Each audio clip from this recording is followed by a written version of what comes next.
বাঙালি মানেই ভোজন রসিক। আর এই ভোজন রসিক বাঙালির দুপুরের মধ্যাহ্ন ভোজটা যদি এরকম কলা পাতায় খাওয়া যায় তাহলে কেমন হয় বলো তো বন্ধুরা। হ্যাঁ, আজকে আমরা খাবো কিন্তু কলা পাতায়। আর তার আগে বলি, এই সকালবেলা কিন্তু আমাদের গাছের লাস্ট যে কাঁঠালটা ছিল সেটা পাড়া হয়েছে। দেখেই বুঝতে পারছো যে কোয়াগুলো কত বড় বড় সাইজের। একটাই খেলে মনে হচ্ছে যেন পেট ভরে যাবে। দেখো আমি একটা ছাড়িয়ে দেখাচ্ছি, জাস্ট দেখো তোমরা। এটা কিন্তু গাছের ঘরের কাঁঠাল, অনেক দিন হয়ে গেছে বলে এই যে গজ বেরিয়ে গেছে আঁটির থেকে। আর কোয়াটা দেখেছো বন্ধুরা কতটা বড়। তো মোটামুটি খাস্তা রয়েছে। আর দেখো দুপুরের এই যে চিকেন কারি হয়েছে, এটা গরম গরম ভাতের সাথে খাওয়া হবে। অনেক দিনের ইচ্ছে ছিল কলা পাতায় গরম গরম ভাত আর চিকেন কষা খাবো। তো আজকে সেই ইচ্ছাটা ফুলফিল হলো। তো আমরা অনেকেই তো অনেক রকম বাসনপত্র খেয়ে থাকি, কিন্তু এই কলা পাতায় খাওয়ার স্বাদ কিন্তু অন্যরকম, এর অনুভূতিটাই কিন্তু আলাদা। আজকে সবাই মিলে জমিয়ে খাওয়া হবে, আর যেখানে অনেক লোকজন মিলে খাওয়া হয় তো তার সময় তো খাওয়া দাওয়ার মজাটাই আরও বেড়ে যায়। তো যাই হোক বন্ধুরা, তোমরা কারা কারা আমার মতো এরকম কলা পাতায় খেতে পছন্দ করো অবশ্যই কমেন্ট সেকশানে কিন্তু কমেন্ট করে জানাবে।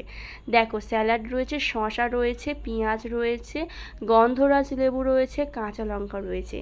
আর বিশেষ কিছু আজকে রান্না হয়নি, যেহেতু চিকেন হচ্ছে, চিকেনটাই সবাই বেশি ফেভারিট করে, সেই জন্য কিন্তু অল্প রান্না আজকে হয়েছে। দেখতেই পাচ্ছ বাঁধাকপির একটা সবজির তরকারি হয়েছে বাঁধাকপি দিয়ে, এটা তো আমার ভীষণ প্রিয়। তো আজকে সব প্রিয় খাবারগুলো হয়েছে। আর এই যে রয়েছে মুসুরের ডাল। ডাল তোমরা আমার জানো, লাঞ্চ থালিতে সবসময় আমার ডাল থাকে।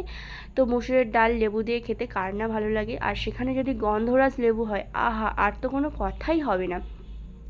এখানে দেখো বিনা দিদি বসে রয়েছে, আর আরেকটা বোনু এই যে খাচ্ছে। তো দেখো দিদিভাই কীরকমই কাঁচা লঙ্কা খাচ্ছে। আমার তো কাঁচা লঙ্কা একটাতেই এনাফ, কিন্তু ওই দিদিভাই 3-4টে লঙ্কা খেয়ে নেয়, কোনো কিছু মনেই হয় না। আর এই দিকে দেখো কাকিমা খাচ্ছে। প্রথম ভিডিও করছি তো কাকিমা একটু লজ্জা পাচ্ছে। এই যে বনু খাচ্ছে। আর মাকে তো তোমরা দেখলেই, তোমরা তো মাকে চেনো, মা ওই যে খাচ্ছে। তো আজকে খাওয়াটা মানে সবাই এত জমিয়ে খাওয়া হয়েছে, তার থেকে এত বেশি গল্প হয়েছে, মানে তোমাদের কি বলবো, পুরো চড়ুই ভাতির মতো হয়েছে। খুব মজা হলো আজকে। তো এই যে আমাকে একটা লেগ পিস দিয়েছে। তো বন্ধুরা ভিডিওটা কেমন লাগলো অবশ্যই কমেন্ট সেকশানে কিন্তু কমেন্ট করে জানাবে। বাই দ্য ওয়ে, আমি প্রিয়াঙ্কাওয়ালার চ্যানেল থেকে সমস্ত বন্ধুদেরকে জানাই অনেক অনেক স্বাগত ও ভালোবাসা। তো গরম গরম ভাত এই রকম কলা পাতায় খেতে তো আমার বেশ ভালো লাগছে, জানি না আবার কবে খাওয়া হবে। আর চিকেনটা একটু ঝাল কম দিয়েছিলাম, মানে ভেবেছিলাম যে কে কেমন ঝাল খায়, ওই জন্য লঙ্কাটা একটু কম দিয়েছিলাম, তার জন্য আমি একটু কাঁচা লঙ্কা খেয়ে নিলাম। আর দুপুরবেলা যেহেতু আর বাড়ির সবাই আগে খেয়ে নিয়েছে, সেই জন্য আমরা চারজনেই যে বসে পড়েছি।